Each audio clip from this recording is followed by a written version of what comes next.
everyone. Welcome to our VS Code live stream. Happy Thursday. As always, so excited to be here with you all. We have a really exciting show today with a special guest host. And we'll be having Cecil come on to talk about Polyglot Notebooks. So Ahmad, I see in the chat, you're already saying hello to Cecil. Thanks for being here, Ahmad. Really excited to have you here. And Dee's Computer World, I always recognize you here. Thank you so much for being here. This will definitely be worth the wait. I promise you that.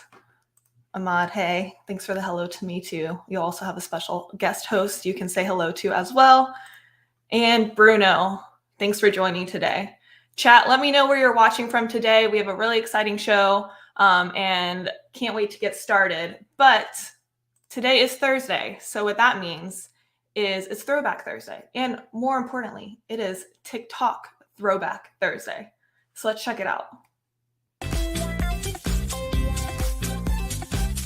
Let's make a VS Code extension in 60 seconds. I'm going to run through the VS Code extension generator by typing yo code. It will give you a list of extension types that you can create. Today, I'm going to create a new TypeScript extension. And I want this extension to just show me some cute animals whenever I type a command. So I'm going to name it Show Me Cute Animals. I'll answer these last few prompts and then open my project in a new VS Code window. So when that opens, you can see that we have all these files auto-generated for us. The package.json will have any commands that you want to register, and it automatically added a hello world command. And then the extension.ts is what's going to have the code to actually register the command and do whatever you want the command to do. I'm going to add some new code to open a search for cute animals. So I'm going to open a browser window, and Copilot is one step ahead of me and suggests opening a Google search for cute animals, but we're just going to change that to Bing instead. And then to run this, I'm going to hit F5. That will open a new instance of VS Code with our extension loaded. And now I can open the command palette and run hello world. Then we get a pop-up to open our browser window, and we're on a Bing search for cute animals. Now I'm just going to make one quick change because I want to see images of cute animals. So I'm going to update that URL to go to the image search and reload, run that command again. And there you have it, cute animals. All right, so that's how to create an extension really quickly in 60 seconds. That was actually inspired by a live stream that we did probably about a month or maybe even 2 months ago at this point with Tyler, who's an engineer on the VS Code team, where he came on and basically walked you through how to create your first VS Code extension. So if you like that super lightning quick 60-second creating extension, definitely check out that past live stream on our YouTube channel so you can see even more about how to do that. And we got Cecil in the chat too. Hi, Claudia and Olivia. Excited to bring you on. Split Software watching from Detroit. We got some people from Milwaukee, Hartford, Connecticut.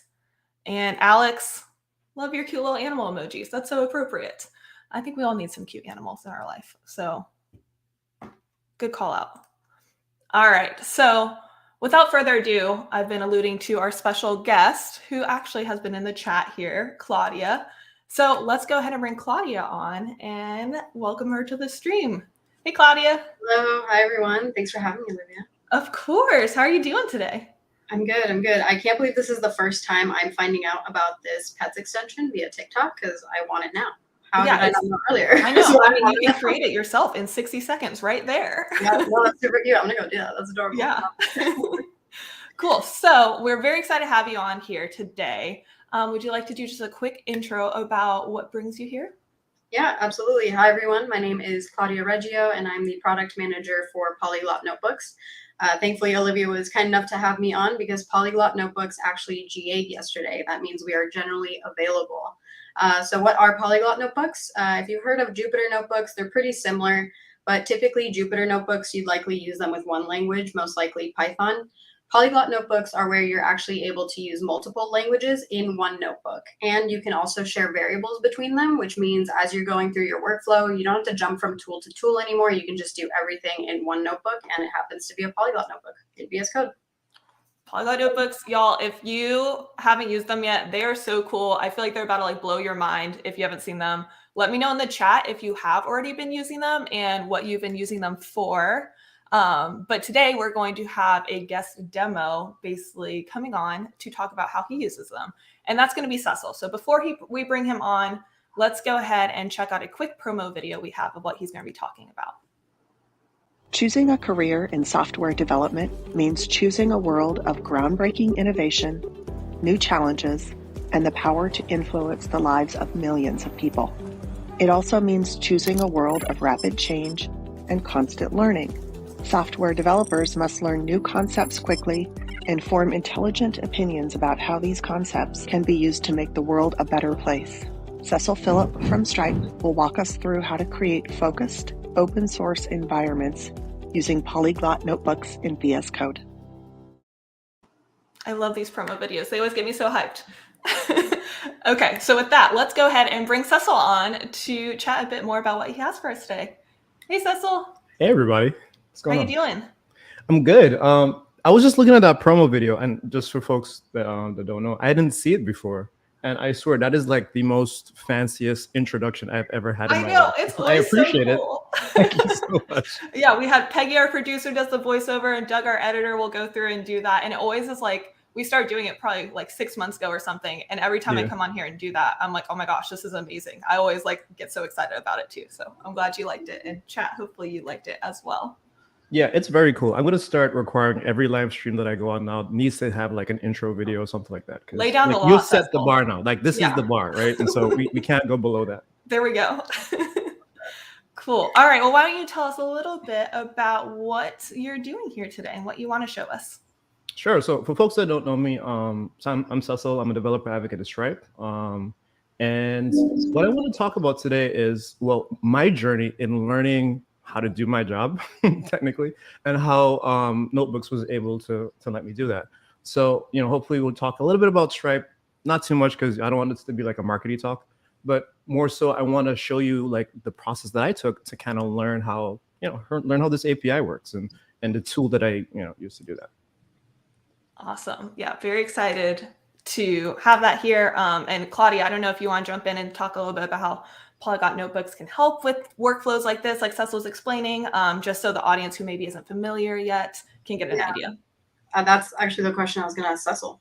I was going to ask you, how would you have done this before Polyglot Notebooks existed? Why choose Polyglot Notebooks? Sure. Okay. So let me give you all just a little bit of context. So I started Stripe, I want to say about a year and a half ago to this day. And so obviously you start a new company, you got to learn how this stuff works, right? And, usually when I want to learn a new API or a new thing, like as a .NET developer, I create like a new project, right? Like a new demo project, a new test project or something like that. And if any of you all in the chat right now are .NET developers, like you know what this is, right? Like you go in, file a new project, console app 001, 002, 2010, right? Like you have tons of these test projects on your system because, maybe you want to test out a new NuGet package or you want to try out a new service or whatever the case is, right? And then your hard drive is just like littered with the graveyard of like a whole test project that you're never really going to use again. But that was like the fastest way you had to kind of get started with doing something. And I was like, well, I really don't want to do that. But then I also kind of want to like have notes, you know what I mean? Like I want to try some stuff, I want to write some notes, and I kind of want to document my process as I go along. Another thing I wanted to do is be able to like, share it with people and like, kind of get feedback and stuff like that, right? So I wanted something that was going to give me like that level of flexibility. And sure, I could create a new test project and I could throw it up on GitHub, but then, I don't want to have like 2,000 test projects in my GitHub repo, just like littering up my account. Like that wasn't really like an option for me. So I was like, okay, well, I know that there's this notebook thing. I figured, I don't know, like, why don't I try it out, right? And so for folks that aren't familiar with notebooks, if you're, I guess if you're a Python person, if you're in that data science world, notebooks are kind of like the way you do experiments, right? And that's technically what I wanted to do. I wanted to like create these little experiments to learn how these things work. But usually, folks use it for, data cleansing, data exploration, data science, that type of stuff. That's not what I wanted to use it for, though. Like I wanted to use it to just learn an API. I wanted to call some functions. I wanted to run some tests. I want to just see what, if I give it this input, like what is the output that I get, right? And I want to be able to like persist that and refer to it back over time. So I was like, okay, well, why don't I just do something different and try out this Polyglot Notebook feature, which I know I could write some .NET code. I don't have to create a new project, and I could really quickly just get started trying out some stuff, right? So that's kind of how I got to, to this point right now. That's awesome. We have Ahmad in the chat saying, I feel you. So that description, I think every developer can resonate with that, of just kind of having like all these different like workshop projects you're constantly doing, like, oh, I did a sample of this here a while ago. Let me try to find that. And it's just like you constantly are accumulating these things, and there's not kind of a nice package to have them all in. So I think that definitely resonates with everyone. Yeah, and I mean, and it gets messy, right? And if you think about, again, like you're creating these new projects, you know, like where do my notes actually go, right? I could put comments in the, I could put comments in it, but like maybe I don't want to do that. I like to write things. I actually have a notebook right next to me right now where I actually like physically like to write things. But then like I like to use other apps too. Like I like to use what's that notebook app y'all have in Office? I use it and I don't remember what it's called. OneNote? Right? Yeah, I have OneNote open right now and my physical notepad too. So I am right. with you. Right. So, but it just kind of depends on what you want to do, right? Obviously, like my physical notebook is like, like an in-person thing. Like it doesn't sync to the cloud, right? Versus like something like OneNote or Evernote, or I don't know, maybe you use Paper, right? Like that service from Dropbox, like whatever you use. Like you have this, now I can jump devices, I can have it in different places. So what I really needed was like something kind of in the middle, right? So I needed documentation, I needed code, I needed the ability to have it, throw it up on GitHub, hopefully, and sync it to a couple of places, share it with people, have it versions, you know what I mean? And still be able to run my experiments in like a very like non-obtrusive way. And just to add a touch of detail, if anyone's not familiar, notebooks allow you to mix both code and Markdown, which is what Cecil's referring to, that he's able to add Markdown and have his notes with his code. Exactly. Anyone's brand new, super fresh. Yes, very powerful. Okay. So why don't we just go ahead and jump in? Yeah, I was going to say, let's dive in if there are any other questions before laying the groundwork. Sure. And so for folks that don't know, so again, I want to start with just a quick introduction of Stripe for folks that may or may not know what it is. A lot of folks just think of us as like a payments company, which is accurate. I like to think about it as like a SaaS company that's into like money movement, right? Like we move money around. So sure, we can accept payments, but we can also pay out to different folks. We do identity verification. We do a little bit of machine learning to do fraud detection and some of these types of things. We do invoicing, so on and so on and so forth. So anything that your business really needs to do regarding like the movement of money, Stripe is a good option for that. And obviously, they have APIs for like tons of different languages, right? Like Go, Python, PHP, so on and so on and so on and so forth. And I obviously am a .NET person, so I want to play around with the .NET API. So what I did was, obviously the first place you go to, right, is like the documentation, right? So if you take a look at our screen right now, right? So I headed over to the docs and I was just kind of like browsing around and trying to figure out, well, hey, how do I start using this thing? Like, what's the thing that I need to use, right? And then, I could take a look through payments and developer tools and all this other types of stuff. But then what I really wanted was like, I really didn't want to build an app, right? Like I just want to see what the API looks like. I just wanted that part. So I headed over to our API documentation. You can see this at stripe.com/doc/API. And then you can even select like, that language or whatever that you want to use. And then now as I'm browsing through this, I'm thinking, okay, well, what's one of the first things I probably want to create as I'm, building like a thing, right? I'm probably going to want to look for products, right? So let's say, I type in products here, I click products, and then what is the API for me to actually do that? Right here on the left side, I could see like I can create a product, right? And if I zoom in, like, here's what it is, and like here's what the response looks like, and here's the things that I need, right? And our APIs are very much CRUD based, right? Like so create, read, update, delete. So how do I create a product? How do I delete the product? How do I list all the products? How can I do searches and so on and so forth, right? And so from that perspective, it's really not a lot happening here, right? It's not a super complex thing, right? I want a customer. How do I create a customer? I want a product. How do I create a product? I'm like, okay, cool. Well, this seems pretty doable, right? Let me see how I can start playing around with this API inside of notebooks.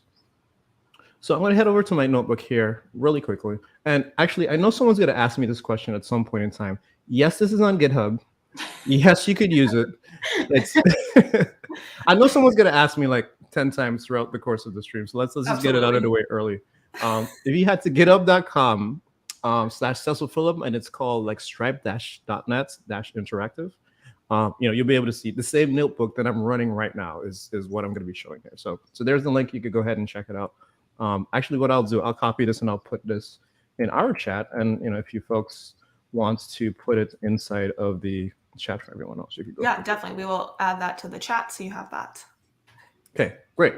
So let's start off with talking about, again, like what is a notebook for folks that don't know.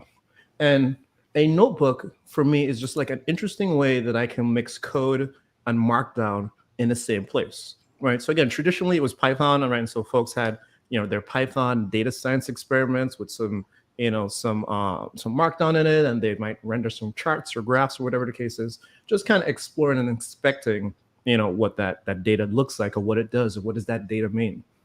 For me, I'm going to do it with .NET because I'm a .NET developer, and I'm not really necessarily playing around with raw data per se, but instead, like, I wanted to kind of play around and see what was it like to use a notebook.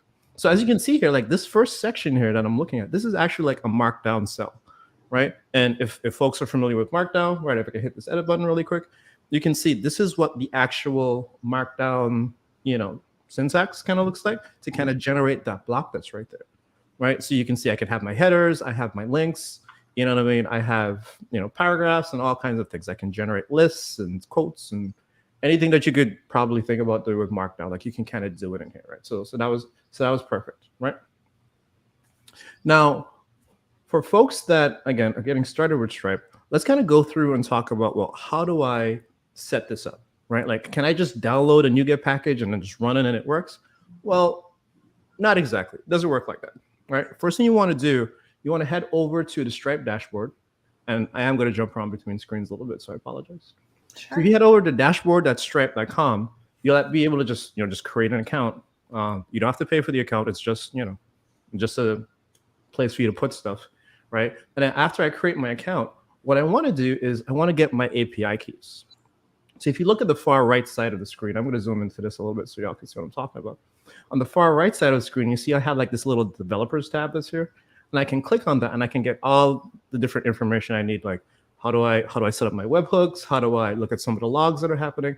But more importantly for this conversation, I really want to see my API keys. Also, I want to specifically call out, I want you to notice that this account is in test mode, right? So because it's in test mode, that means that there's no real money happening here, right? There's a tummy account, there's no bank account attached to it, there's no credit card attached to it.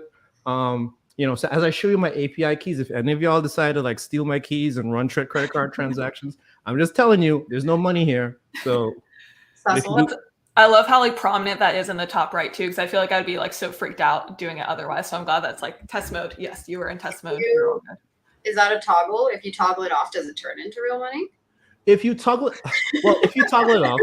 Okay, so let's go back to this. That is a good question.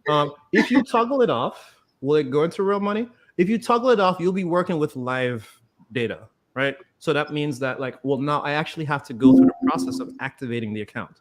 If you notice here, it says steps to activate. This account is not activated, right?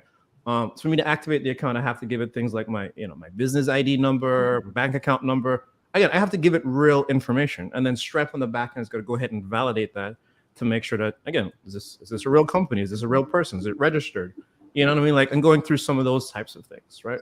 So again, this is not a, this is not a real account. This is just a dummy account. So please don't try and do anything crazy with it. Sorry. So I'm going to go back to the developers section, and you can see here on the left-hand side, right? Like I got, my API keys, my webhooks, my events, stuff like that, like all kinds of cool stuff that we can play around with. But for the sake of this talk, we just really care about the API keys. Now, again, there's a couple of different types of API keys, right? Like there's the publishable key, and then there's the secret key. There's also restricted keys to it. We're not going to talk about restricted keys today. So the publishable key, that's like if I'm building a front-end application, right? And I need a key that the world could see, and I'm not going to freak out about it, right? Like if this is in, your front-end JavaScript and someone could see it, it's not really going to do anything, right? Like that's not a big deal, and that's fine. But your secret key is the thing that you don't want people to see. Right? So this thing that I'm showing everybody, don't show this to anybody, even though I'm doing it. Don't do what I do. Do what I tell you to do, right? Don't show this key to anybody. But again, I'm showing you this key because, it's kind of like it's a dummy account, right? Great. Someone in the chat said, bummer, when you said, you're not going to get any real money out of this. Bummer, clears clipboard. I got a credit card number I'm going to give you too. If you try that out later and you're able to buy something, remember who you got it from, okay? I'm just telling you. Remember where you got all the good stuff from. Okay, so again, you go in, you create your Stripe account, top right side, hit on that developers thing, make sure you're in test mode, and then now you'll be able to copy these keys. One of the things I wish they would do, right? I don't know why I have to see this thing to copy it. I think it's absolutely ridiculous. So if anyone from Stripe is here, other than me, Can we make this a thing? Like, I don't think I should have to like open to see it. Anyway, so I clicked on it. I copied a key. So now I got my key. I have my account registered. Like, what do I need to do to actually start using this thing, right? So again, I just have a little bit more markdown on this here. First thing I want to do is like install like this .NET package. Now, .NET developers know, hey, if I want to actually install a NuGet package, well, I probably need like a project and a CS proj, and whether it's a console application or web application or something like that. And again, I didn't want to do all of that stuff, right? Like, I didn't want to like bootstrap all of these things.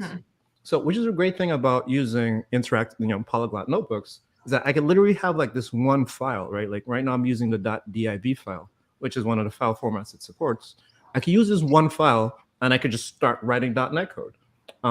And if you don't believe me, like this is what my folder structure looks like. If you look here, like there's a couple of markdown files here, a readme, a git ignore, this is just some pictures. I can embed pictures in here just like this one.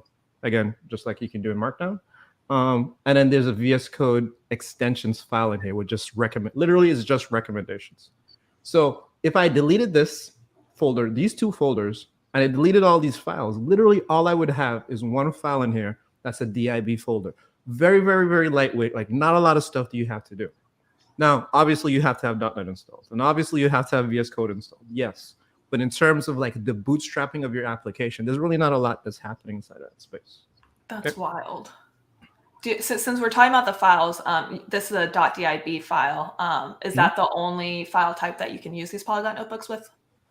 I know it supports .dib files and .ipynb files. I think that's what the extension is, like the Python something extension files as well. I don't know what the differences are. I know there's a difference. I used to know what it was and I forgot, so I apologize. But usually when I do it, at least from a .NET perspective, I use the .dib files. Okay. I can come in with the hint. Yeah, Claudia.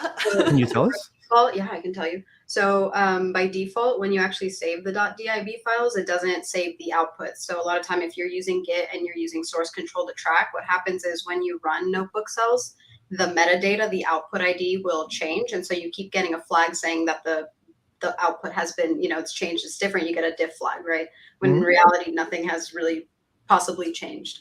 And so also for security purposes, for people who use notebooks who are dealing with healthcare data, if you are checking something like that into Git, it's really helpful to clear the outputs. So the .dib file does not save the outputs by default, whereas the IPYNB does. Okay, Awesome. well, there you go, right? And knowing is half the battle. So we got, let's go ahead and try and install like this package. So far what I've shown you, at least in terms of like actually going through this notebook, like all of these things that you're seeing at the top here, all of these are just markdown files. This picture is a markdown file. We have links in here. I can click on the link, it'll open the browser. Like all these are markdown files. So what happens when I get to the point that I actually want to start writing .NET code, right? And how do I actually install like a NuGet package, right? So I want to use the Stripe package. First thing I'm going to do is try and install it.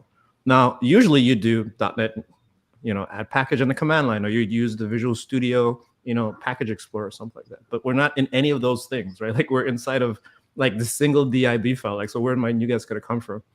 So all we got to do is we're going to use this pound sign. And I think these are called magic commands, if I'm not mistaken, or like magic things. And so you can use these different directives to do some really cool stuff inside of your notebook. And we can kind of see some more of these as we go along. But as you see here, like I'm going to do this pound R. I'm going to assume R stands for reference, right? And I want to reference a NuGet, and I want to install this package. And I'm also going to use Bogus as well. Bogus is really cool for generating fake data. If folks have never tried out Bogus, definitely highly recommend it. But now how do I run this? I can hit the run command. You can use, keyboard shortcuts if you want, but I'm old and I like to click buttons. So I'm going to click the button, and then we're going to go ahead and run the command. But as you can see here, like all it's done is it's installed these NuGet packages. Again, I'm going to pop open this thing here. There's no bin folder. There's no object folder. There's no releases folder. Again, like there's nothing in here. There's no CS proj. You know what I mean? But now I have a notebook running .NET code, and I've just gone ahead and installed a couple of packages. Now, obviously, I'm sorry? I said this is so cool and so clean. It's very clean. And again, and I'll show you a little bit later too, but like, there's so many amazing scenarios that we can actually cover with this. So the next thing I want to do is I got my package installed. I got my little notebook set up, and let's start referencing, namespaces. Now, by default, and again, Claudia, keep me honest. By default, I think we include the system namespace, system.link namespace, system text, the task namespace. So that's system threading tasks, and I think the .NET Interactive, Microsoft.NET Interactive namespace as well. So I'm just telling you this because even, again, you don't see it here, but there's some namespaces that are just referenced by default. And for me, that kind of just helps keep the notebook clean. But if you wanted to explicitly reference them or add some more, you can do that as well, right? Now, the important thing to know about like actually running the code is that if you notice, like we get all these numbers that are here, right? Now, if I don't run this, and let's say I ran like a thing that's underneath it, you know what I mean? It's not going to know that this part of the code is actually run. Like it's like it never happened, right? I'm saying that because that means that it's important that we do these things either sequentially or the thing that it was dependent on before. Like we got to make sure that we actually run it, right? So I'm just going to go through some of these like one at a time, and we're going to kind of go through and like run some of these things, right? So hit the run button. There you go. And now I'm running this thing. Now, what's the difference between the markdown cell and the actual C# cell? Well, you'll notice if I hover over like the cell that's here, and I call each of these blocks of code, whether it's markdown or C#, like I just call them cells. Each of these cells actually, have like a specific type. And you can see here, I can hit the plus button. I can add a code-based cell, or I can add a markdown-based cell. And then here on the right side, you can see here it says code, and in particularly, I'm running C# script. Now you might ask, well, Cecil, what else can I run in this thing, right? So if I click it, you can see now, okay, we got C#, but we can also run F#, but HTML, and I think this is Kusto, KQL. I think that's for like the Kusto stuff, Mermaid, PowerShell, right? So I can do more than just run .NET, right? Which is the whole point of calling it Polyglot, right? Like I can run a collection of different languages in the same notebook, and I'm going to show you a little bit later on how we can actually share values between them, which makes it even more powerful from my perspective. All right, so now that's out of the way. Now, the next thing I want to do is, okay, well, now I need to like assign my API key to a thing. And then using the Stripe API, we have like this static configuration property that you could use. There's also non-static ways to do it as well. And I have other recommended ways to do it, and I can show you what that is later on GitHub. But again, for the sake of this notebook, I just want to assign this key to like this global variable that like some of my other things are going to use, right? Now, what I did before in an old version of this notebook, what I would do is every time I'd come to like do a talk or something like that, I'd come and I'd do something like this, right? Like I'd like paste the key in the notebook, right? And then every time I committed to GitHub or every time I'd want to give it to somebody, I'm like, oh, hold on, gotta go take the key out. Oh, wait a second, gotta go take the key out, right? Which, can be problematic because, we're human and we forget things sometimes. Mm-hmm. So what I want to do instead here is you'll see I can actually use this command called kernel.getPasswordAsync. And what that will do, if I go ahead and run it, error, kernel does not exist. Why are you doing this to me? The demo gods. I know. Why are you doing this to me now? Oh my goodness. All right. I think I'm missing a thing. What could I be missing? Let's try this. Using Microsoft, I think it's .NET Interactive. That should be there, but let's see if that fixes it. Does that fix it? That does not fix it. Oh my goodness. Did you run it after you added it? I'm sorry, what? Did you run it after you added it? I thought I did. Let's run this. Let's run this. Now it works. Oh, there we go. All right. Watch it fail, then I have to stop. So for folks that know, user error, I apologize. That's my fault. But I mean, that's a great demo, how you were saying you have to make sure that you run the step before, so that way everything after comes. There you go. Yes, exactly. I did do that on purpose. Yes. Thank you so much. So, but what folks will realize now at the top of the screen, or at least the top of your visual, your VS Code window, is that little prompts text is showing up. And then instead of me actually putting the key in the in the notebook, I can actually just assign it using this thing, right? So now every time I run that cell, the notebook is the kernel, or the thing is actually going to prompt up in VS Code and ask me for the value, which for me makes it a lot little bit more secure instead of me pushing these things into GitHub and stuff like that. So hopefully that makes sense. So now, again, I got my account created, I got my package installed, I got a couple of notes in here, and I got my API keys set, right? So let's kind of walk through step at a time. Well, what are some of the first things you think you might want to do if you have a Stripe account, right? Like I have a business and I want to like buy and sell stuff. So probably one of the first things I want to do is look at products, right? So what is a product, right? Well, the product is the thing you want to sell. And so for you, you might have like different properties and attributes and things of that nature that you want to assign to a product. So again, because I'm using a notebook and I didn't, I don't want to sit down and like write, again, I'm lazy. So I don't want to sit down and like write a whole bunch of JSON files and stuff like that. So I'm going to use Bogus, which is that package I mentioned a little bit earlier that I installed, right? Here it is, right? I'm going to use Bogus. And I'm going to use Bogus to create like some fake products, right? So if you look here, you can notice I'm using like that C#, was it C# 10, 11 record syntax whenever records came in? I think it's been here for a little while, right? I'm using that C# record syntax to actually define what a product looks like, right? And so this is just pure data, no functions, right? Just a class with some properties on it. And then this part here, right? Not necessarily important for the talk, but this is just how I'm generating some fake data, right? And then using Bogus, I could do things like I could generate a random ID and I can get a random product name and I can give all of them the same product description because this is a demo and no one cares. And then I can actually give it images and prices and all these different types of things, right? And then with that too, I can even specify how many of these things do I actually want to create. Oh, cool. So let's say I wanted to create, I don't know, I have 10 in here right now. Let's say I wanted to create, I don't know, let's make it 30, right? I want to create 30 products. I'm going to go ahead and run this. Why is this thing freaking out on me? Does not exist in the current context. What is Claudia? What did you do to me? I didn't do anything. Namespace. What namespace is this from? I swear to God, I do just want to do a quick while we're figuring through this.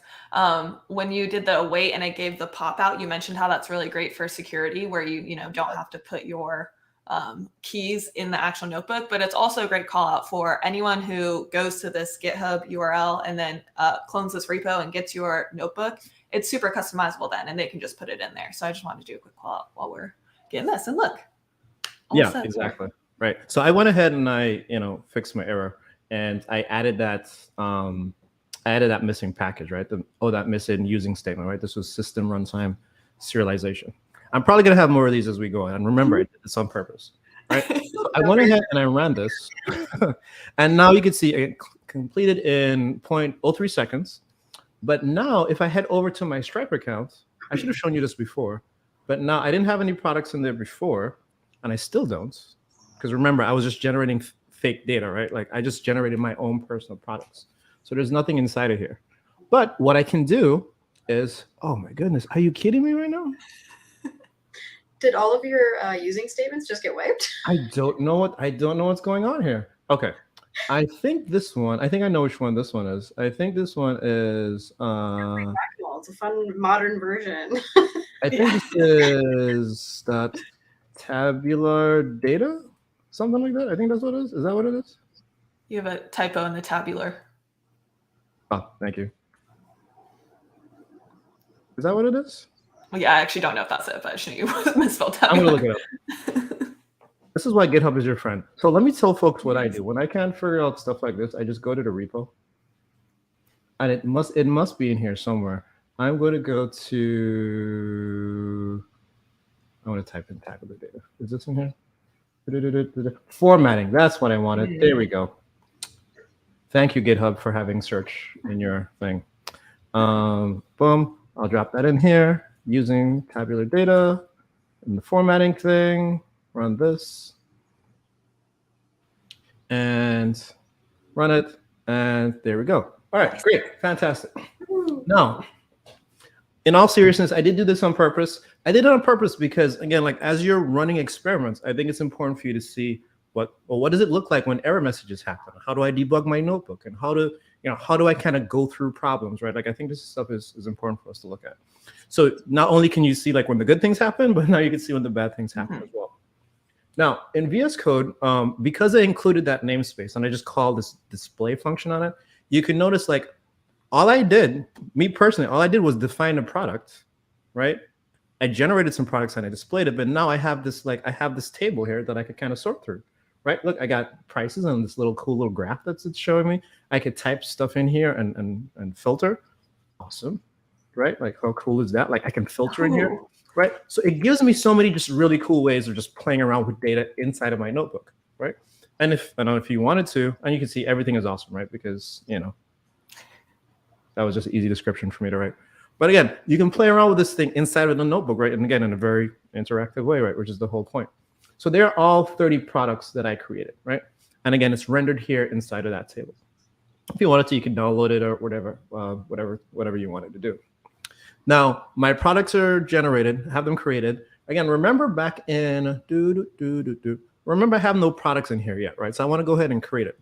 How do we create products in Stripe? Well, we use the product service, right? If you remember, I told you earlier, like our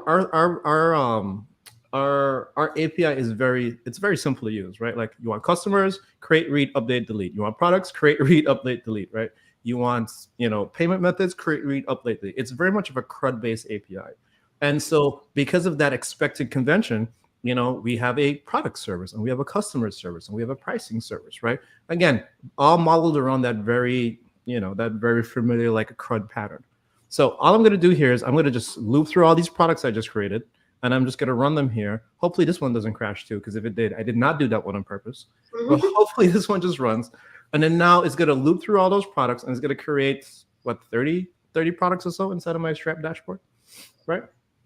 And again, I have no products in here. I'm going to refresh the page, but now soon, there we go. And then now I have 30 products.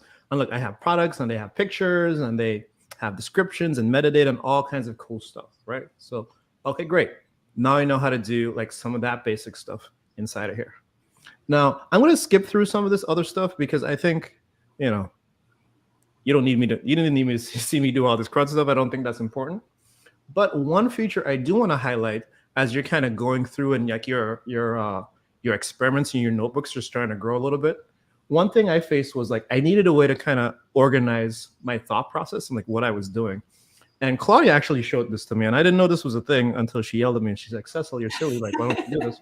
I was like, "What are you doing? What are you doing? For what? What do we do that for?" Right? You savage. So if you, as you're marking down with Markdown your stuff, right? If you go into the outline section, the outline section actually keeps track of all of your headers and all of those different sections that you create. Assuming that you have some pattern with them, right? So obviously, like here's a main header that like wraps the entire notebook, but then I have like my getting started stuff, and then my working with products. And so if I want to see creating products and retrieving products and so on and so forth, and now I have this outline that I could use, and I can kind of just click through, and it'll jump to that respective place inside of the notebook. So again, just in terms of like me being able to not just navigate, not just document these, these features, but also being able to navigate them really quickly. And if I'm, whether it's just for me or if I'm sharing with someone else, you don't have to like doom scroll all the way to the bottom or whatever the case is. You can just kind of go through the outline. And I think, again, for me, this is a really cool feature. You can try it. Well, I think it speaks to also how you're talking about, you want kind of your documentation and your notes all in one place. Like this reads so much more like that. Then it really is just like, okay, I'm jumping to a section of my notes here to go to this part. Oh, I forgot how to retrieve products. Let me go there. So I think it really just adds to that whole experience. Yeah, exactly. I literally have a table of contents here. I have Markdown and I have a code. I could probably write a book here, to be honest with you. Maybe that's not such a bad idea. Like I can write like literally an interactive book and give this to folks, and and they can edit the book and have their own version of the book and pass it around. And they're like, "Oh, hey, Cecil, you didn't talk about this service. I'm gonna add it for you." And we can have like this whole collaborative feedback loop. Just kind of working inside of the space, which again I think is an amazing thing to do. You should do it. People have created Jupyter Notebook books. So really, yeah. See, there you go. So that's the thing, right? And so that's something we might want to do. So now getting back to the Stripe part, I'm going to skip to this part here where we talk about working with prices. Now, when we first, and one of the things I learned as we go on, when you first create a product, if you just create the product by itself, you'll notice my products have no prices, right? Like all of them are $0, right? Now, I'm not running a charity. I'm not trying to give away all my stuff for free. So I probably want to put a price on some of these things, right? So the way that Stripe thinks about products and prices, like the data model, might be a little bit different to what some of y'all might expect. I know it's different for me for what I expected. So every price can have multiple, every product can have multiple prices, which, technically makes sense if you think about it. And those prices can represent different things, right? They can represent different SKUs. They can even represent different currencies, right? So let's say I have like US prices and I have pesos and I have, euros or whatever the case is, right? Like I can have the same product with a different set of prices based on like the locale of the customers that I'm trying to reference. So what I'm showing you here now is, again, probably just as you expect, right? Like, we had a product service. Now I'm going to use the pricing service. But instead, what I'm going to do is I'm going to get my existing products and I'm going to go ahead and like just add prices to them, right? So if you notice, like the code is just getting like just a tiny little bit more complicated. But again, like as we go on, like notebooks can follow me because again, it does support like some of the latest versions of C#. So you see, I'm using something here. I'm using like the await for each, right? Which means I'm using like the async enumerable functionality. Folks are familiar with that, right? Which I think also came out in C# 8 or 9 or something like that. So now I can asynchronously like iterate over this collection of stuff, right? And then, I could have paging options and all these types of things. So the only important part here for you to know is that like I'm going, into Stripe, getting the products, and I'm just attaching random prices to them, right? Is really all that's happening, right? So I'm going to go ahead and I'm going to run that. And I think that's such a great call out that this is actual C# code, right? This isn't some sort of notebook sanitized version of C#. This is your C# code that you would write in any other C# project, but now it's in a notebook. Yeah, exactly. It's C#, right? Without all the UI and the web stuff, but yeah, it's for what it's worth, like just the core language that you're able to use and play around with.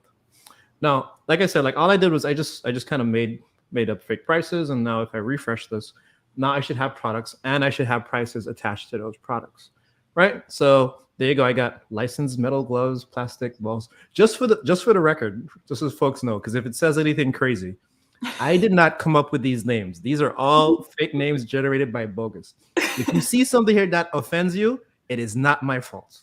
My favorite is unbranded cotton sausages. That's a good one. I don't know what that is, but all I'm saying is it's fake data. It's generated. I didn't do it, right? But again, like I'm saying before, now you can see all these things have prices and stuff like that attached to them, right? And if I click on one of these, again, just like before, now I have a pricing object, right?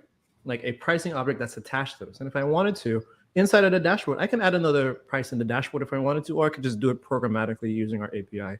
Whichever one makes sense for you, that's fine. Go ahead and do that. Now, one of the cool things that we offer, and I want to just call this out because this is a really interesting thing for folks that are doing like low code, no code type integrations. We have this thing called a payment link. So that means that like if I clicked on this thing, right, like I can generate a link that I could give to you to buy this single particular product, right? So if I just click create payment link, I'm just going to leave these as defaults. I'm going to click create link.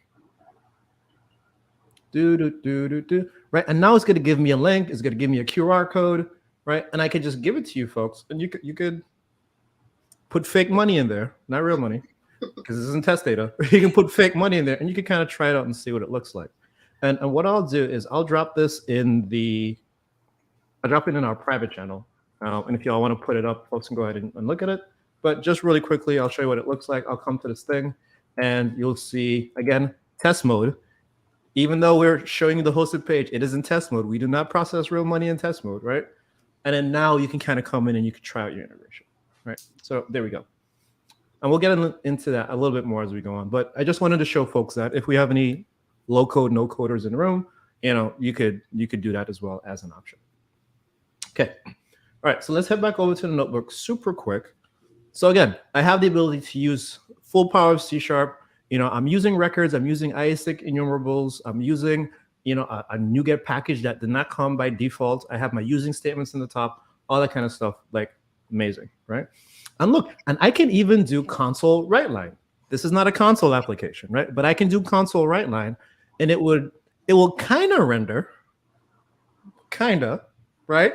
But the fact is that it does render, and it's going to show you all your stuff that you have here, right? So there we go. So now I have prices and all of those things. I'm going to scroll and scroll and scroll. Why did I create 30 of these? Oh my goodness. You want another tip? You want a live tip? Tell me. Give it to me. Scroll up a little bit. Go back to your long output. Now, for anyone that has a long output, that's perfect right there. Freeze. Anywhere along that output, if you stick your mouse to the left between the output and that blue line, go a little lower, touch lower. Nope, don't click the button. Okay, now double click. Boom, output starts to left. You're welcome. Woo! You mean to tell me I've been scrolling for like at least 5 minutes of scrolling this week? I could have saved 5 minutes of my life because of this long output. Every time I see Cecil, I'm like, do you know this exists? See, this is why I have to hang out with y'all, because y'all always show me, like, I'm here presenting and y'all are teaching me stuff, so I love it. Like, it's amazing. I Everyone's appreciate learning with you. It's a live show. I appreciate it so much. So what we saw just now was how to create a product first, or a collection of products first, and then we attach the price to that product, right? Now what I want to show you is, hey, well, what if I just want to create the product and the price at the same time? Again, think about how the model is, right? Because one product can have multiple prices, technically the price is at the top of the hierarchy from that perspective. So then what that means is that if I want to create a product and price at the same time, I have to create a price and then add the product to it. You know what I mean? So it's almost like we're going backwards, right? I create a price, and then what's the product that this price represents? So here I have my price creation options, you know what I mean? Setting the currency and some stuff. Right? I'm giving it metadata because we can do that. And then now I just go ahead and I could just create this new thing, right? If we wanted to. So there we go. And that'll run. And then here I could, look at the JSON, right? Like there's a .json extension specifically on products from the Stripe API, not my personal product. That'll just spit out. Now you can see, okay, well, this is the thing that we just created just a little while ago. I'm going to double click that thing again. I'm going to use this like all the time now. You have no idea. I wrote it in chat, but you can do it with really long code cells too. It does the same thing. So you don't have to make a markdown header to hide a code cell. You're welcome. You're welcome. We have this Claudia blowing people's minds. I love this. This is amazing. Like, I love it. I appreciate it. So again, we've seen how to create products and prices and yada yada yada. So far, like as I've been going through this, I've just been showing, there's Markdown in C#, there's Markdown in C#, there's some using files, there's some packages, there's Markdown in C#, right? And we're kind of just been going through that. Now, obviously, Stripe supports a bunch of stuff, right? Like we support, I showed you payment links a little while ago. I'll just run this for the sake of running it. I showed you payment links a little while ago, but we also support, iOS, Android, React Native. We have community folks that are doing things with like Flutter. Obviously, we support the web, and we have JavaScript things for those folks, right? Like we have the option to like render to, very specific front-end interfaces. Now, I'm in a notebook, and remember, like the whole purpose of me being here, I didn't want to set up a server. I didn't want to like deploy to a phone. Like I wanted to be able to do something in this space without having to like jump around and like, I got an emulator running, or I got to like build and run a web server or something like that, like to host my JavaScript files. Like I didn't want to do that, right? And so it turns out like there's actually an HTML renderer inside of the notebook that I could use as well. So we have this thing in Stripe called payment elements, which is really just web components for payments. You could just think about it like that, right? But instead of me like, npm installing stuff and, doing all of that, instead, what I'm going to do is I'm going to show you how you could render the UI in the notebook so that now you don't have to go to another place to do it. So again, what I'm doing here, I'm creating a payment intent. For intents and purposes, a payment intent it's an intent to pay, right? I haven't charged you yet, but like we create these things so that one, we can track like the lifetime of the payment lifecycle. So that means that like if I charge you the first time and the transaction failed, and I charge you the second time and it did pass, right? Like I could follow the track to that same payment intent, right? Okay. If you use the credit card the first time and that failed, and use a bank account the next time and that failed, right? Like we're not creating multiple intents. It's the same intent, but now it's like attached to like an object that I could like read back and I could follow the history. So that's the whole, that's why it's called payment intent and not just like pay me, you know what I mean? Like we want to be able to like follow the history of the thing so that, you know, for your reporting purposes, probably you can kind of look back in time and see what kind of makes sense there. So anyway, I just created a payment intent, you know, hit the run button. Here again, I'm just listing payment intent. So I have one payment intent, right? I have one payment intent. This 2,000 is actually $20 because we do everything times 100. We don't store decimals, we store whole numbers. So for every number that you see here, unless I'm rendering it in the UI, you know, just, you know, divide by 100, and that's the actual value of the thing. So this is just saying, hey, I created a payment intent for, what did I create? I didn't give it a description, but I'm just saying, hey, you know, Claudia owes me $20, right? And so she's gonna have to pay me by the time we get off the stream. Now, I'm sorry, what? It's like classic. Loan everybody money. I mean, you know, you got to pay up sometimes. You know what I mean? It is what it is.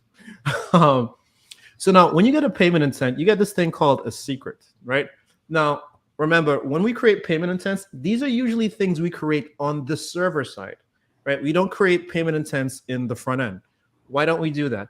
Imagine you had a JavaScript application and you said, hey, Claudia owes me $20, and you set $20 in your payment intent in the front end. How easy would it be for someone to like open the developer tools and like inspect the variable and change the value? And so that, well, maybe she owes me $2,000 instead of $20, right? Like I would change it. Why stop there? 2 million. I mean, we could, hey man, like sky's the limit. We could go up. Right? But that's not what you want folks to do, right? So the payment intent is usually something that you create on the server side. But again, I'm in a notebook, right? I have no server, right? Everything for me is in the same space. Right? But again, I can still use the Stripe APIs to do this type of stuff. So let's imagine that I just created this on the server side, right? Not on my front end, right? And so now I'm getting this thing called the client secret. The client secret is the thing that you can give to your front end to render, to show, you know, hey, you know, you have to pay me this money, right? Like this is what you give to your UI to like represent that payment intent that you have on the back end. Just kind of think about it like that, right? Think about it as like a reference, right? Like the reference to your intent to pay. Okay. Now, the next thing I need to do now is I want to instantiate payment elements. And payment elements for us are really just like, again, that UI piece that's going to allow us to collect money, right? Now, this is JavaScript, right? And this here is a little bit of HTML, so as you notice here the cell. Can I zoom into this? Does that work? No, that doesn't work. Like here at the bottom, it says, I know I can do Control+. I really don't like doing Control+. You always make me want to do this. But this says HTML here, like I said. So that's the kernel that's actually being used for this thing. And then this is just some HTML. But notice it's not a full HTML thing, right? It's not a whole page. This is just a section of script I'm actually going to run, or a section of markup that I'm going to run to achieve something, right? And notice here it's creating a button, right? Oh. But the button doesn't do anything. That sucks. Well, I mean, this is the web, right? Like, how do we get buttons to do things? We attach event handlers to them. So that means I'm going to have to write some JavaScript, right? So here's what I'm doing. Here's another magic command, right? Remember that client secret I had? I created that client secret. I'm going to pass it to my front end. But since I'm in the notebook, what I'm doing is I'm going to pass it from C# to JavaScript instead, right? So that's like, it's like I'm faking the server kind of sort of, right? I'm going to take that C# thing. I'm going to pass it to JavaScript using like this share command, right? This is the variable name it's going to be, right? And then now, you know, all this is saying, hey, I'm going to instantiate a Stripe client in my elements, right? Again, these are my web components, right? We just call them Stripe elements. I'm going to give it the secret key coming back from the server. And now I'm going to do some stuff. I'm going to, you know, query selector and da-da-da-da. This is just regular JavaScript. I'm going to do some JavaScript stuff. And hopefully, this should render some HTML on this page. And if I hit it, what should happen now is like, look at that. Notice how it looks different now. Now it's rendered that entire payment section for me. If you remember what it was before it was just a button. Now I have like this whole thing that's there, right? And I can even run this transaction here. So here I'm going to, you know, put in the magic credit card number. You can feel free to use that credit card number if you want. You know, I do take commission, so feel free to, you know, think about me when you do stuff. Now I'm going to put in some fake data and run it. And it's going to say running, and then in a second, it should say succeeded. So see, like I can actually run JavaScript, I can run C#, I can do HTML and Markdown all in the same space, and I could learn how to collect money without ever standing up a server, without ever doing file new project, without ever doing any of those other things. I mean, you can, there's nothing wrong with that. But what I'm saying is that like I needed a notebook. I just wanted to play around and experiment, store my experiments. And now I was able to do that using this feature, right? And again, like, where is it? Right. So I could, where'd it go? Right. Like I can add event listlers and I could do regular JavaScript, right? Like regular modern browser-based JavaScript. I can do regular modern C#, HTML. I don't know if CSS works. I'm not going to try it right now, but why don't you try it? Let me know how it works for you, right? You can do some of these things to kind of get your experiments all in one place. So hopefully folks can see like some of the potential of what you could do with Polyglot Notebooks. Hopefully you think Stripe is cool and you'll go ahead and like install some stuff. Again, this is my public key. Feel free to steal it. It's not going to give you any money, but go for it if you want. And yeah, if you have any questions or anything like that, let me know. Yeah, that's wild. We have a bunch of people in chat saying they love it. Applause, magic. Like, this is really cool stuff. And I think, Cecil, you really called out something that I've been thinking this whole time, is that this shows so much potential, right? You've just been showing something that helped you, right? Just kind of having all your notes in one place. But for me, when I look at this, I think of, all the times that you onboard onto a project, for example, and you have like 10,000 onboarding docs. How nice would it be if you had just like one onboarding doc that kind of went through and it's like, these are our key APIs, try it out, and things like that. So there's so many different ways that you can apply this. And the power really is being able to have all those different languages in one spot with the markdown. It's so cool. It gets me so excited. Yeah, it's really amazing, right? And I think like there's so many other things that I didn't kind of get into, but if you head over to, I think it's at .NET Interactive, and they have a docs section, right? Like there's so many other cool things that you could kind of get into. Like you see, it talks about like different import prompts, the formatting. There's even an extensions thing in here. Here you go, extending .NET Interactive, so you can create your own. I think this one creates like a clock, right? Like there's a walkthrough of how you can create your own magic command and render a clock in here. So again, based on what you're doing, you might have a very specific use case, and you might have very specific UI you want to render, or you want your charts to look a certain way, or you have, I don't know, maybe you want to plug in a mermaid thing or whatever the case is, right? Like you can write your own extensions for it too, which I think is also super awesome. Cool. Yeah, and we actually had, I just overwrote the banner, but is there any reference you can share to all these magic commands? So we have this, the link to these docs that Cecil's showing right now.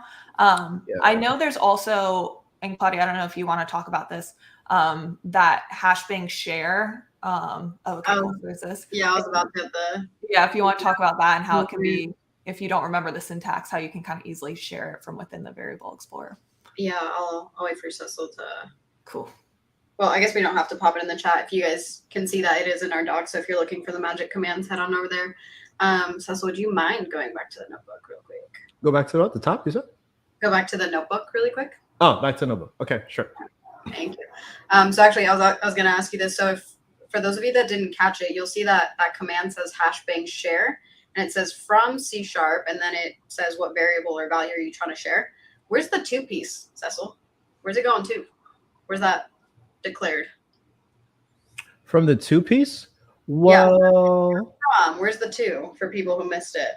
For the people that missed it, I think it is. The cell. The I don't think I have a to. The language picker in the bottom right of the cell. Is I just wanted to call that out because that's a little bit Where? tricky sometimes. So go down to your cell in the bottom right. That's how you know you're sharing to JavaScript. You're in a JavaScript cell. Oh, that's what you mean. Oh, okay. Got it. Sharp to JavaScript. So in case people are like, I see from, where's the to? It's declared in the bottom right there. Okay, that's what you meant. Got it. Yeah, Got it. Sorry if I phrased it in a tricky way. But that syntax can be a little bit long to remember. So if you're like, hey, what's the shortcut here? Cecil, could you go to the variables button in the toolbar? It's within the notebook, the variables button in the very top. Okay. Right there. Come render. I don't have anything in here. Weird. Am I supposed to have stuff here? Yeah, it looks like it didn't render. Huh. Well, we have a bug for you to file. This is why these are so great. Yeah, there you go. No, But yeah. anyway, I think hopefully folks see again like see the potential. There's a lot of cool stuff.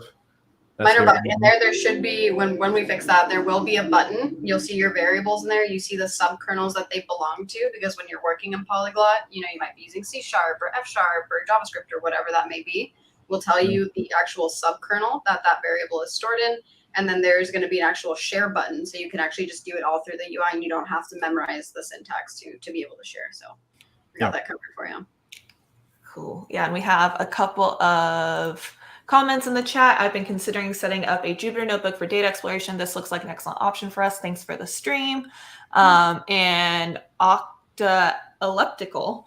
Yes, we will. This is all recorded, our live streams. So if you check out our YouTube channel, you can go ahead and catch up on anything you missed on this live stream and rewatch it, get all that stuff. And that YouTube video will also contain any links that we've been talking about in this, so you can really easily navigate to the docs, to the repo, all that good stuff. Cool. Okay, well, thanks so much, Cecil, for showing that. Yeah, sure. Cecil and Claudia, is there any kind of final, call to actions or any sort of points that you want to finalize at the end here? I think for me, the only thing that I would say, and we said this a couple of times before, yeah, the repo is here, right? So my name / stripe-.net-interactive. I take pull requests and issues. So feel free. If there's something that you would like to see me add to this notebook, go ahead and jump in. And I'd love for y'all to try it out. And if you learn something from it, or you think it's fun and cool, or maybe you build your own notebook or something and do something else that's interesting, yeah, I'd love to hear about it. So yeah, definitely let me know. Awesome. Claudia, anything from your side? Yes, yeah, I will, reiterate that we GA'd yesterday, so we would love for you guys to go and try it out. There's going to be some links up in the chat and on the page too, so you guys can actually read a blog post that I wrote about it. Our docs are up on the GitHub repo, as well as the vscode documentation page. And all you need to get started is the .NET 7 SDK, vscode, and the extension, and you will get C#, F#, PowerShell, JavaScript, HTML, SQL, KQL, and Mermaid straight out of the box. So we would love for you guys to try it out and let us know how it goes. And if anyone's interested, like I said, there's more languages coming as per usual. That's what Polyglot does. So I'd love to have people guess in the chat what they think is coming next, because we'll have another one soon. Can I guess? Am I allowed to guess? No, Cecil, you probably know. I'm just kidding. You can guess. Fine. I won't guess. I do have one thing I want to say, though. Yes. She's going to hate me for this. But folks, today is Claudia's birthday. It is. And she's working with us. I was like, today. he's going to be like, there's this one part I don't like about your product. She's hanging out with us today. All I'm saying is that it's her birthday. Can we all just say happy birthday and say thank you for working on your birthday? Because if it was me, I'd be at home. I know. I'd be like, nah. So happy birthday, Claudia. Thanks for being here with us. I know. And it's even early for you, too, because you're West Coast. So you woke up bright and early to spend your birthday with us. So we have a lot of happy birthdays coming in the chat. So I'm happy to be here. Thank you guys. So sweet. Awesome. Okay, so we like to end just on one very quick lightning round, so we can go ahead and final off with that. Sure, let's do it.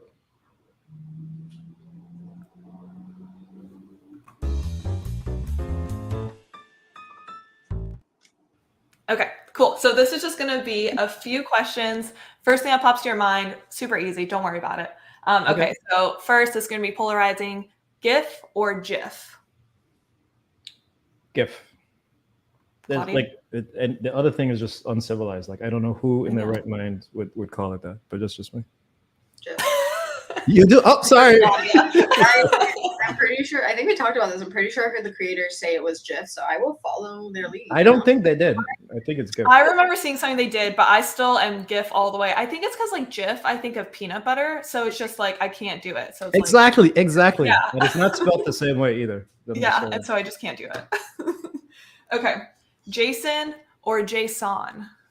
Jason. Jason. Uh-oh. We obviously are not on the same page. That's why I don't get along. This conversation. Like the whole live stream, we do not get along. It's good. We need both though. Okay, this is a random one. Biggest pet peeve? I have a lot. I'm gonna tell you one of them. I hate when people put their fingers on my monitor. Freaks me out. Like I wanna get I hate it. Like I Does hate. that happen a lot? You work You from know- home. It's touching your monitor. You know, when I have like family members that come over and they're just like, "Oh, what's this thing?" And I'm just like, "Did you just touch my monitor with your greasy fingers? Are you serious?" I hate it. I can't stand it. Yours is nicer. Claudia, I am dying to hear yours. Okay. It's not about the duration, but did you ever have in high school or maybe college where people were like, "Happy 3-month anniversary, babe," and they post it on Facebook or Instagram or whatever? And I was like, please look up the definition of anniversary, I beg of you. Because it's annual, it's not monthly. Actually, a word for that is month-iversary. So if you really want to post it, use the right word. I beg of you. Thank you. That's fine. That is so That is funny. like- Oh my gosh. Like, ugh. I never No, thought I don't accept like the informal, like, broadly accepted. No, like Mhm. I want the real definition. anniversary, annual, Yeah. end of story. Right. Okay, That's last one. Other than Polyglot Notebooks, obviously, what is one VS Code extension that you cannot live without? One VS Code extension that I cannot live without. You know what? I actually spent a lot of time.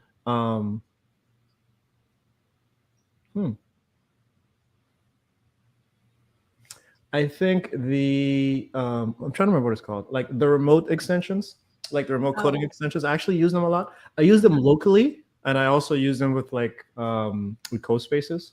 But actually, I use them a lot because it kind of helps me create like that very isolated workspace for me. You know what I mean? There's also certain things because I dev on a Mac, and there's some things that don't work the same versus like when you run them on Linux. Just there's always a thing that doesn't work depending on your operating system. But for me, that's a good option for me to like have like a very consistent environment because I do a lot of containery stuff, and most of the time I'm not deploying a Mac OS container. So for me to have something that like is closer to my environment makes a lot of sense. Yeah, absolutely. I love the dev container extension. There's a whole remote extension pack too, though, if you want to do SSH, WSL, all that good stuff. So definitely check that out if y'all aren't already doing remote development. Claudia? Mine's probably cheating, so I can provide a backup, but I love obviously the Jupyter and Python extension, So we don't have Python yet, and so when I need to use it, that's the best one to be using. It's great. And That's I not use cheating. Like my data analysis work. But if I can't choose something too close to home, VS Code Pets. Love it. Yes. That little mental break from all the work, and it's nice to just throw a ball at a pretend cat. So. I know. VS Code Pets is so fun. If y'all haven't already checked it out, go look up VS Code Pets. You literally just get these like little pets in your editor that you get to play games with, and it's so fun. You know what's one I've always wanted to try. I haven't tried it, but I would love to try it. There's a Spotify extension for VS Code. Have any of y'all tried that? Like you can run Spotify in VS Code. Ooh, so you can just have like your own coding playlists and stuff. Yeah, and I think it actually plays the music through because Spotify has an API, right? And I'm Right, guessing, I'm guessing it plays the music. I haven't tried it, but like I saw it the other day, and I was like, oh, that's cool because I have music playing when I'm working anyway. So I was like, oh, okay, well maybe that could be a good option because now I just have less windows open. You know what I mean? Right. Yeah. Oh, I'll have to check that out. Cool. All right. Well, that's the end of our lightning round. Claudia and Cecil, thank you again so much for coming on. It really means a lot. I love seeing what's going on with Polyglot Notebooks. Definitely check it out. We'll have some of these links in the YouTube video so you can go to them, check out the blog post, check out Cecil's repo, check out the docs for it. Let us know what you're using Polyglot Notebooks for. We'd love to hear from you. So thanks, y'all. Thanks, everybody. See you. Thanks, guys.